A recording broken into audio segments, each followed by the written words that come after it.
ERDF, predominantly led by the TPLF, ruled Ethiopia from 1991 to 2018 under an ethnic-based federalism. This period was marked by systematic and ethnically motivated human rights violations in the form of extrajudicial killings, displacements, and arbitrary arrests, amongst others, particularly against the Amhara ethnic group, which is one of the largest ethnic groups in Ethiopia. Attacks against Amharas in Oromia region of Ethiopia started during the socialist region and became frequent after EPRDF came to power in 1991. But the scale of casualties and the frequency of massacres increased significantly after Prime Minister Abiy Ahmed came to power. In 2021 and 2022 alone, the Amhara Association of America has documented at least 52 large-scale massacres where thousands of Amhara civilians were killed. Currently, the number of Amharas ethnically cleansed from Oromia region and are in need of immediate humanitarian assistance is close to 1 million. Amhara Association of America believes the atrocities against Amharas in Oromia region have fulfilled the definition of genocide a long time ago. As someone who spends countless hours documenting the genocide, the constant ask from survivors is a plea for help and to let the world know what's happening to Amharas in Oromia. They wonder why human rights organizations, the UN, and other actors have not been vocal about these atrocities. As part of efforts to address the human rights situation of ethnic Amharas in the Oromia region, the Amhara Association of America and the Center for Human Rights on 6 February 2023 submitted a communication to the African Commission on Human and People's Rights.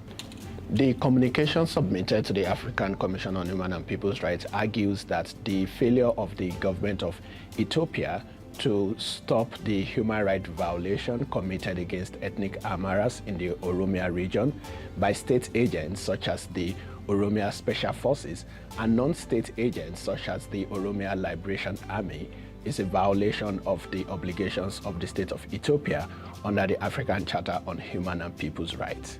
Some of the violations highlighted in the communication include the violation of the right to non-discrimination and equality before the law, the violation of the right to life and security of the person, and the violation of the right to freedom of movement, particularly internal freedom of movement within the Federation of Ethiopia. The reliefs sought in the communication include a declaration by the African Commission that the state of Ethiopia is in violation of its rights under the African Charter on Human and People's Rights. The communication further urges the Commission to recommend that the state of Ethiopia takes steps to remedy the violation of human rights of ethnic Amharas in the Oromia region. Some of the remedies suggested in the communication include the investigation and prosecution of perpetrators of human rights violation against Amhara residents in the Oromia region. The communication also suggests that the state of Ethiopia should take measures to address the plight of internally displaced Amhara residents in the Oromia region. The government of Ethiopia should also amend discriminatory laws in the Federation of Ethiopia. We hope this complaint will draw attention to the atrocities against Amharas in Oromia region and begin the process of justice and accountability.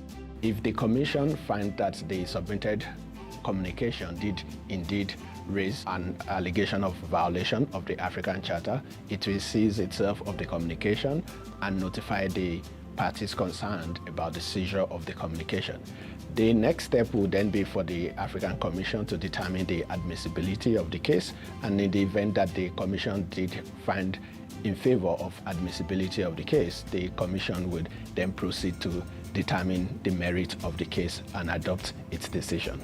The Center for Human Rights with its partners is bringing this case against Ethiopia because Ethiopia is a state party to the African Charter on Human and People's Rights. It's been a state party since 1998, and under the Charter, Ethiopia commits itself to uphold the rights of its own nationals, people under its jurisdiction, the right to liberty, bodily security, integrity, the right to life. But not only to respect, in other words, to not interfere in these rights, but also to protect these rights. That would mean to ensure that non-state actors such as paramilitary groups are not allowed to invade, erode, violate the rights of the Ethiopian people. All these rights we allege on the facts have been violated. And also the particular right in the African Charter, the right of peoples to peace and security. The case is brought before the African Commission on Human and People's Rights. The African Commission is the African Union's human rights watchdog, and it is important that this would be a body of African experts assessing the available evidence and making a finding whether there has been a violation of a right in the Charter. So it doesn't leave the door open to Ethiopia to make allegations or to contend that somehow these are external forces that are predisposed in a particular way against Ethiopia. No, this is an African Union body of independent experts to whom this evidence has been provided, and that will make the decision. And for the moment, Ethiopia has not yet accepted the jurisdiction of the African Court on Human and People's Rights. Therefore, the only option really is to take it to this commission, which gives recommendations, but these recommendations are persuasive and should be observed and followed by the state concerned. The Center for Human Rights and the Amhara Association of America vow to continue to advocate for the right of Amhara residents that are based in the Oromia region until all massacres and discrimination against them is brought to halt, and until all the perpetrators of the injustices are brought to book. We further call and urge other human rights organizations and institutions, such as the Ethiopian Human Rights Commission, to closely monitor the situation, investigate, document, and further bring to book the perpetrators of these injustices. We call on civil society organizations as well as faith-based institutions that are based in Ethiopia to engage in advocacy campaigns such as social media campaigns to raise awareness against these injustices that are committed against the Amhara residents based in Oromia region. And finally, we would like to call upon the Ethiopian government and humbly urge and ask the government to stop all the human rights violations by its security apparatus, especially the Oromia-based security forces. We would like to call on the Ethiopian government to ensure that all the human rights of all the peoples in Ethiopia are safely guarded and respected and protected.